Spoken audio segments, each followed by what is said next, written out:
샬롬 고등부 제자훈련 구약 한눈에 보기 이제 3강 족장시대로 왔습니다. 자, 여러분 잘 따라오고 있나요? 2강에서는 창조시대의 주요한 4가지 사건을 보았었죠. 창조, 타락, 그리고 노아 홍수 심판, 바벨탑, 이 4가지 사건을 하나하나 살펴보았습니다. 창세기는 4를 기억하라고 했었죠. 2과에서는 4가지 사건이었다고 한다면 이제 3과 족장시대에서는 4명의 인물이 등장을 해요. 이 4명 한 명 한 명 볼 건데 이 4명을 기억하셔야 돼요. 자, 이제 19페이지 배워봅시다. 이렇게 와서 족장시대.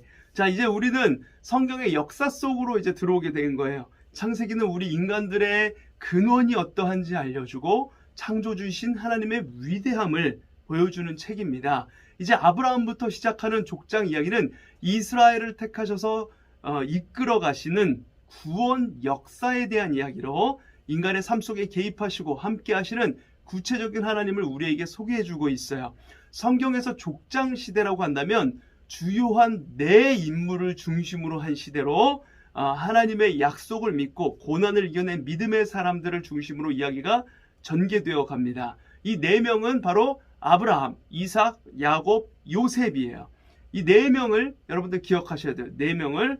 자, 아브라함은 하나님께 믿음으로 선택받고 언약의 시초가 된 믿음의 조상이고, 이삭은 순종함으로써 언약의 계보를 이어간 사람, 야곱은 하나님을 향한 특심으로 인간적인 약점이 참 많음에도 불구하고 그것을 극복하고 주님의 복을 받은 사람이고, 그리고 요셉은 섭리 가운데 준비하신 하나님의 연단을 이겨내므로 언약에 따라 이스라엘을 거대한 민족으로 일궈내었던 지도자입니다. 이제 한 명 한 명 한번 자세히 들어가 보도록 하겠습니다. 자, 첫 번째 먼저 아브라함부터 한번 보도록 할 거예요.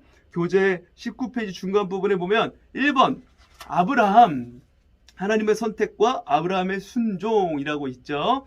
하나님께서는 당신의 역사를 시작하시기 위해서 누군가를 택하시는데 그게 바로 아브라함이었습니다. 당시에 75세였던 아브라함을 택하셨고 그의 삶의 근거였던 땅, 아브라함이 살고 있었던 하란을 떠나서 가라고 말씀하셨어요. 그러면서 하나님은 아브라함에게 3가지 언약을 주셨습니다. 창세기 12장에 나오는 내용인데, 첫 번째로 너로 큰 민족을 이루고 복을 주어 내 이름을 창대케 하겠다라는 것이었고, 두 번째로 내가 이 땅 가나안을 내 자손에게 주리라. 그리고 세 번째, 땅의 모든 족속이 너로 인하여 복을 얻는 복의 근원이 되게 하겠다. 이 3가지 언약을 주셨습니다. 아브라함은 하나님의 이러한 약속을 믿고서 하란을 떠났지만 당장 눈앞에 보이는 것은 아무것도 없었어요. 민족을 이룬다는 약속을 받았는데 75세가 되었어도 아들 하나 없었고, 주신다는 땅에 가보았지만 심한 기근으로 결국 애굽으로 내려가야만 하는 상황이었습니다. 자신으로 인해서 다른 사람들이 복을 받는다는 것, 이런 건 상상도 못할, 생각지도 못할 상황이었어요. 그러나 아브라함은 이런 실현 가능성이 보이지 않는 하나님의 약속을 믿었고 하나님의 뜻에 합당한 삶을 살고자 노력하였습니다. 결국 하나님께서는 언약의 시초가 되는 아들 이삭을 주셨습니다. 교재 이제 20페이지로 넘어와서 하나님은 아브라함을 선택하셨을 뿐만 아니라 그의 순종이 진심인지 알고 싶으셨어요. 그래서 아브라함을 시험하셨죠. 하나님께서 약속으로 주셨던 100세가 되어서 얻은 그 아들 이삭을 제물로 바치라고 하신 거예요. 당시 가나안 풍습에는 첫 아들을 드리는 인신제물 의식이 있었는데 하나님이 이걸 요구하신 거예요. 이런 하나님의 요구는 인간적인 관점에서 볼 때 아브라함에게 약속하셨던 큰 민족을 이루리라는 말씀을 뒤엎는 명령이었어요. 민족을 이루려면 일단 아들이 있어야 될 거 아니에요? 아들이 아들을 낳고 또 그 아들이 아들을 낳고 계속 이렇게 아들을 낳고 이래야만 민족을 이룰 수 있을 것인데, 당장 지금 어렵게 얻은 그 아들을 바치라니요. 그럼 하나님이 하신 약속과 너무나도 다른 명령이잖아요. 인간적인 생각으로 보면 너무 불합리한 명령이었던 것입니다. 그러나 이제 아브라함은 인간적인 방법이 아닌 그 상황 속에서 하나님에 대한 전적인 신뢰, 이것을 보이게 되는 거예요. 이러한 모습은 그의 장래, 앞으로의 삶과 그 삶의 의미를 전부 다 하나님께 전적으로 맡기게 되었다는 것을 의미하는 것입니다. 아브라함이 하나님께 모든 것을 맡기고 이삭을 데리고 모리아산에 올라가자 이미 그 산 위에 순양을 제물로 하나님이 준비시켜 놓으셨어요. 아브라함이 이삭을 제물로 바치기 위해 죽이려는 그 순간 하나님은 아브라함을 중단시키셨습니다. 이제 됐다. 아브라함아. 아브라함은 이제 하나님이 인정할 만한 사람이 된 거야. 네가 이같이 행하여 내 아들 내 독자도 아끼지 아니하였은즉, 이렇게 하시는 하나님의 말씀 속에서 하나님의 마음을 읽을 수가 있는 것이죠. 하나님은 아브라함에게 이제 큰 복을 주십니다. 그것은 내 씨로 번성하게 하고 내 씨로 인하여 천하 만민이 복을 얻는다. 너희 자손으로 천하 만민이 복을 얻게 된다. 이것이었어요. 자, 아브라함에게 자손이 번성하는 복을 주셨습니다. 사람 복이 최고의 복이에요. 사람보다 귀한 것은 없죠. 물론 이런 복은 거저 주는 것이 아니라 바로 하나님의 말씀에 순종했을 때 주어졌던 복이었습니다. 이것을 통해 우리는 말씀을 순종할 때 얼마나 큰 은혜와 큰 축복이 주어지는지 잘 볼 수가 있는 것이죠. 자, 이제 두 번째 이삭입니다. 이삭 이야기 2번 이삭 순종으로 이어진 언약의 계보. 이걸 볼 차례입니다. 자, 사실 이삭은 아브라함이 모리아산에 바칠 때 함께 순종했던 이야기가 이삭의 삶 전반에 흐르고 있는 가장 중요한 내용이기 때문에 성경에서도 많은 비중을 차지하진 않아요. 이삭이 모리아산에 바쳐질 때 나이가 17세였습니다. 노인이었던 아버지가 끌고 간다고 끌려가지 않아도 될 나이였다는 것이죠. 충분히 뿌리칠 힘이 있었는데도 불구하고 이삭은 순종하였어요. 거기서부터 이삭의 삶이 어떠했는가가 보여지는 것이죠. 그 일이 있고 나서 이제 이삭의 결혼 이야기가 등장을 하는데, 이삭의 결혼 이야기는 하나님의 언약을 계승하기 위해서 하나님의 섭리를 보여주는 내용입니다. 자세한 내용을 이야기하기에는 강의가 길어질 것 같아서 이 부분은 나중에 기회가 될 때 따로 이야기하는 것으로 하고, 어쨌든 하나님의 섭리 가운데 언약을 이루어 가시며 하나님이 리브가를 이삭의 신부로 맡도록 하셨어요. 자, 이것을 알면 되는 것이고, 자, 그 후에 이삭은 그의 아버지의 신앙과 전통을 이어갔습니다. 이삭은 아버지 때 팠던 우물을 다시 파고 또 자신의 우물인 맹세 우물을 팜으로써 하나님의 부르심에 충실함을 보여주었습니다. 그리고 쌍둥이 두 아들을 낳았고 둘째 아들인 야곱에게 장자의 축복을 주었어요. 자, 이것은 하나님을 통해서 이루어져 갔던 일입니다. 이삭은 평생을 조용히 살아간 인물이에요. 족장시대의 4명의 인물 중에서 이삭처럼 무난하면서도 조용한 삶을 살다 간 사람은 없습니다. 그러나 이삭은 어린 시절 인신제물의 사건에서 볼 수 있듯이, 아브라함이 그 아들을 바쳤을 때 그 사건에서 볼 수 있듯이 철저히 하나님과 아버지의 언약을 믿고 순종한 사람이었다는 걸 기억해야 돼요. 또한 그는 하나님의 언약을 순종으로 이어간 사람이었어요. 이삭에게 있어서 가장 중요한 키워드는 바로 순종과 언약의 계승이었습니다. 자, 이삭은 여기까지만 보면 될 것 같고, 자, 이제 세 번째 야곱을 볼게요. 교재 21페이지 야곱, 약점을 이겨낸 하나님께 대한 특심함에 대해서 보도록 하겠습니다. 야곱은 이스라엘의 조상 아브라함의 손자이며 아버지 이삭과 어머니 리브가 사이에서 태어난 에서의 쌍둥이 동생이었습니다. 그의 이름은 발꿈치를 잡았다라는 뜻으로 경쟁적이며 투쟁적인 성품을 갖고 있었던 사람이에요. 야곱과 에서는 쌍둥이입니다. 같은 시간에 태어난 야곱과 에서의 생애는 경쟁으로 시작된 삶이었어요. 경쟁하면서. 후에 동생 야곱은 형 에서를 이기기 위해서 갖은 수단을 다 사용합니다. 수단 방법 가리지 않아요. 그러나 야곱과 에서는 이미 어머니 뱃속에서 하나님에 의해 큰 자와 작은 자가 결정되었어요. 동생 야곱은 큰 자가 되고 형 에서는 작은 자가 된다는 것, 이걸 이미 받았던 말씀입니다. 이것은 행위로 사람의 삶이 결정되는 것이 아니라 하나님에 의해 이미 인생이 결정되었다는 것을 보여주는 아주 상징적인 그런 장면입니다. 자, 야곱은 형 에서에게 팥죽을 팔아서 장자의 명분을 삽니다. 에서는 장자의 명분을 소홀히 여기면서 음식 한 그릇의 축복을 팔아버렸어요. 우리 잘 아는 내용이죠. 그러나 야곱은 장자의 명분을 중요하게 여겼던 사람입니다. 장자를 통해서 오는 아버지의 축복은 곧 하나님의 축복의 통로라는 사실을 알았어요. 자, 물질보다, 음식보다 더 중요한 것이 하나님이 주시는 복입니다.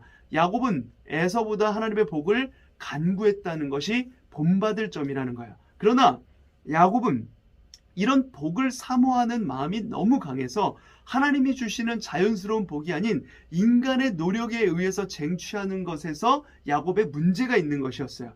사실 이미 하나님은 야곱에게 태어날 때부터 복을 주셨습니다. 그런데 야곱은 그것을 신뢰하지 못하고 자신의 힘으로 그 복을 추구했던 것이 문제가 되었죠. 하나님의 때를 기다리며 하나님이 주시는 복을 받아야 되는데 야곱은 그러지 못했던 거예요. 야곱은 어머니 리브가와 함께 아버지를 속여서 축복을 받았습니다. 형 에서로 이렇게 위장하여서 온몸에 짐승의 털을 두르고 나이 들어 눈먼 아버지 이삭으로부터 이렇게 축복을 받아내었습니다. 그 방법이 아주 교활한 것이었죠. 특히 하나님을 이용하여서 축복을 받았다는데 아주 교활함이 있었어요. 아버지로부터 복을 얻고 싶어하는 그 마음은 좋았지만 그 방법은 잘못된 것이었죠. 언제나 목적과 방법이 정당해야 합니다.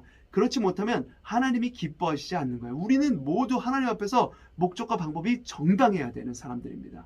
그런데 한 가지 의문은 방법이 잘못된 야곱에게 하나님은 왜 복을 주도록 허락하셨는가 하는 점이죠. 이것은 결과적으로 하나님이 잘못된 방법에 동조한 것처럼 우리 눈에 보인다는 것입니다. 그러나 이는 하나님이 야곱의 잘못된 방법에 동의하셨다는 그런 의미보다는 이미 하나님이 정하신 방법대로 하셨다는 것을 보여주는 겁니다. 야곱의 행동과 상관없이 하나님이 주도적으로 야곱에게 복을 주신 것이라는 것을 우리가 생각하고 넘어가면 됩니다. 문제는 야곱이 하나님께 미리 선택된 것을 믿지 못했다는 거예요. 책임은 하나님께 있는 것이 아니라 오히려 야곱에게 있는 것입니다. 그냥 가만히 있었으면 주어지는 건데 그것을 힘으로 쟁취하려고 했기 때문에. 자, 하나님의 방법을 따르지 않고 인간적인 속임수로 하나님의 복을 얻어낸 야곱은 이제 하나님의 연단을 받아야 했어요. 아버지로부터 하나님의 복을 받아냈다고 그것으로 곧 복이 되는 것은 아닙니다. 복을 받을 만한 사람으로 성장해야 하는 것이었죠. 이제 이런 잘못된 방법을 고치기 위해서 하나님은 야곱을 하란으로 가게 하셨고 거기서 삼촌 라반을 통해 훈련을 받게 하셨습니다. 야곱은 에서를 피해 삼촌 집으로 도망가는 신세가 된 거예요. 잠시라고 생각하고 갔지만 결과적으로 20년이나 되는 시간이 걸렸습니다. 하나님이 하시는 일을 인간이 알 수 없는 것이죠. 자, 가는 도중에 야곱은 베델에서 하나님을 만나 하나님의 복을 재확인합니다. 그리고 라반의 두 딸과 결혼하여서 20년 동안 12아들을 낳았습니다. 야곱은 이런 과정을 통해서 자기를 죽이는, 자기 자신을 내려놓는, 죽이는 경험을 하고 하나님의 방법대로 살아가는 사람으로 점차 변화되어 가는 것이죠. 하나님께 복을 구한다고 복이 오는 것은 아닙니다. 주신다고 약속했던 그 복이 바로 이렇게 우리에게 오는 게 아니에요. 복을 받을 깨끗한 그릇이 되어야 하는 것입니다. 그럴 때 하나님이 커다란 은혜와 복을 주시는 것이죠. 그 복이 진정 나의 것이 될 수 있는 것입니다. 자, 야곱은 야복강 씨름을 통해서 하나님에게 새로운 이름을 부여받습니다. 그것은 이스라엘이라는 이름이에요. 이것은 하나님의 얼굴을 본 사람이라는 의미가 담겨 있습니다. 이제 야곱은 하나님의 복을 받는 사람으로 인정을 받는 것이죠. 하나님과 겨루어 이겼다는 것은 하나님께 인정을 받았다는 것을 말하는 것입니다. 속이는 야곱에서 하나님의 얼굴을 본 야곱으로 바뀐 거예요. 야곱의 정체성이 바뀐 순간입니다. 또한 야곱의 이름이 이스라엘, 한 민족의 정체성, 민족의 이름으로 바뀌게 되죠. 이것 또한 놀라운 역사인 것입니다. 야곱은 인간적인 약점에도 불구하고 하나님을 향한 열정으로 살았고 그 모습을 보시고 하나님께서는 야곱에게 엄청난 축복을 약속하셨습니다. 창세기 28장 13절에서 14절 나는 여호와니 너의 조부 아브라함의 하나님이요 이삭의 하나님이라 내가 누워있는 땅을 내가 너와 내 자손에게 주리니 내 자손이 땅의 티끌같이 되어 내가 서쪽과 동쪽과 북쪽과 남쪽으로 퍼져나갈지며 땅의 모든 족속이 너와 내 자손으로 말미암아 복을 받으리라. 아멘. 이스라엘은 이제 야곱의 아들들을 통하여서 12지파를 이루게 됩니다. 약점투성이인 인간이지만 그 한 인간을 사용하셔서 민족을 이루어 가시는 하나님의 열심이 보여지는 장면이라고 할 수가 있겠죠. 자, 이제 마지막 요셉. 자, 21페이지 마지막 이제 요셉으로 나왔습니다. 자, 마지막 네 번째 사람 요셉이에요. 연단을 거쳐 하나님의 언약을 구체화한 완벽한 지도자라고 나와 있죠. 자, 요셉은 라헬의 첫 번째 아들이며 야곱의 11번째 아들입니다. 요셉은 야곱이 사랑하는 아들 라헬을 통해 얻은 아들이었기 때문에 아버지의 총애를 받으면서 자랐어요. 동시에 배다른 이복 형들의 시기를 받으면서 자랍니다. 그 속에서 요셉은 하나님이 주신 비전으로 새로운 꿈을 얻게 되죠. 하나님이 2번에 걸쳐서 요셉에게 주신 꿈은 형들의 곡식단이 요셉의 곡식단에게 절하는 것과 해와 달 11개의 별이 요셉에게 절하는 그 반복된 꿈을 꾸게 되었어요. 이것은 똑같은 메시지로 하나님이 요셉을 크게 사용하신다는 내용을 담고 있는 것이죠. 모든 사람이 우러러보는 큰 사람으로 만들어 주시겠다라는, 민족의 지도자로 세우시겠다라는 그런 내용이었습니다. 꿈을 이루기 위해서는 연단이 필수적인 과정이죠. 이것은 하나님의 사람들이 공통적으로 거치는 과정입니다. 어려움이 반드시 찾아오게 돼요. 요셉은 형들의 시기로 구덩이에 빠져 죽음의 위험을 겪습니다. 그러나 하나님의 은혜로 목숨을 구하게 되죠. 애굽의 상인들에게 노예로 팔려가지만 보디발에게 선택되어 시종의 훈련을 받게 됩니다. 거기에서 인정을 받아 종들을 관리하는 책임자가 되죠. 요셉은 보디발의 아내의 유혹을 받지만 단호히 거절합니다. 그래서 보디발 아내의 모함으로 감옥에 갇히게 돼요. 그러나 요셉은 감옥에서도 자기의 일을 충실히 감당함으로 인정을 받아 그곳에서도 책임자가 되죠. 어느 날 요셉은 감옥에 들어온 2 관원장의 꿈을 해석하여 한 사람을 복직시키게 됩니다. 그러나 관원장은 2년이 지나도록 요셉이 베풀어준, 요셉을 통해 얻은 은혜를 잊어버리죠. 결국 요셉은 사람에 대한 의지를 포기하고 감옥에서 지냅니다. 이런 과정을 거쳐 요셉은 하나님만을 의지하는 사람으로 점차 성장해 가죠. 본인이 알지 못하는 가운데 하나님은 요셉을 꿈을 이루는 사람으로 만들어 가십니다. 그리스도인은 하나님이 주시는 그런 어려움과 고통, 연단의 과정을 잘 이기고 하나님을 신뢰하는 그 시간들이 반드시 필요합니다. 요셉은 갑자기 바로의 부름을 받습니다. 애굽 왕 바로의 부름을 받아요. 이것은 하나님이 이전에 속에서 꿈을 해석해 준 그 관원장을 사용하심으로 이루어져 갑니다. 하나님은 바로에게 꿈을 꾸게 하시고 관원장을 통해 요셉을 기억나게 하시면서 요셉을 왕궁으로 불러들이게 되죠. 요셉은 바로의 꿈을 해석합니다. 그리고 생각지 않게 애굽의 총리의 자리에 오르게 됩니다. 꿈을 해석했다고 해서 애굽의 총리가 되는 것이 아니에요. 이것은 인간의 힘으로는 불가능한 것이죠. 죄수의 입장에서 갑자기 총리가 되는 것, 불가능한 일입니다. 결국 하나님이 모든 것을 진행하셨다는 것을 알 수가 있는 것이죠. 하나님의 때가 되면 우리를 축복해 주십니다. 우리도 그때까지 인내하고 기다리는 믿음을 가지는 것이 중요한 거예요. 요셉은 바로의 총리가 되어 형들을 만나게 되고 원수와 같은 그 형들을 용서합니다. 이것은 그동안 요셉이 자기의 인생 여정이 자신의 뜻이 아니라 하나님의 인도하심 가운데 있었다는 것을 확인했기 때문에 나타났던 자연스러운 행동이라고 할 수 있는 거죠. 누굴 원망하지 않았던 거예요. 그래서 요셉이 복을 받는 것은 자기의 노력이 아닌 전적인 하나님의 은혜였던 것입니다. 지위도 얻었고 형제의 관계도 회복이 되었어요. 모든 것이 다 하나님이 하신 일이라는 겁니다. 하나님이 요셉에게 주신 꿈은 형들과 아버지를 섬기는 것이었습니다. 그것을 위해서 큰 사람으로 세워주셨던 거예요. 요셉은 아브라함부터 내려온 꿈을 이루는 도구였습니다. 이 약속은 이삭과 야곱에게 이어졌고 요셉을 통하여 이루게 하신 것이에요. 야곱의 가족들이 기근이 들어서 더 이상 살 수 없게 되자 70명의 야곱의 식구들이 애굽으로 이주하게 되었습니다. 그리고 요셉이 그들을 보살피게 되었죠. 야곱의 가족들이 기근이 들어서 살 수 없었던 것은 결국 요셉에게 주신 하나님의 꿈을 이루어가는 과정이었던 것입니다. 자, 그래서 요셉이 이제 마지막 모습은 섬기는 자의 모습을 하고 있었다는 거예요. 요셉은 이스라엘 민족을 번성하게 하는데 기여했어요. 에브라임과 므낫세의 아들과 형들의 자녀를 양육하였습니다. 이것은 앞으로 번성할 이스라엘 자손을 요셉의 손으로 양육하는 일이었습니다. 요셉은 자신의 일이 아닌 하나님의 역사를 이루어가는 것이 꿈이었던 거예요. 그래서 자기가 죽고 난 후에 가나안 땅에 이를 때에 자신의 유고를 가지고 가라라고 후손들에게 이야기를 합니다. 죽으면서도 요셉의 꿈은 애굽이 아닌 하나님의 약속의 땅 가나안에 있었던 겁니다. 그리고 요셉이 110세가 되어서 세상을 떠난 후에, 교재에는 22페이지에 1010세라고 제가 써놨죠. 오타입니다. 110세예요.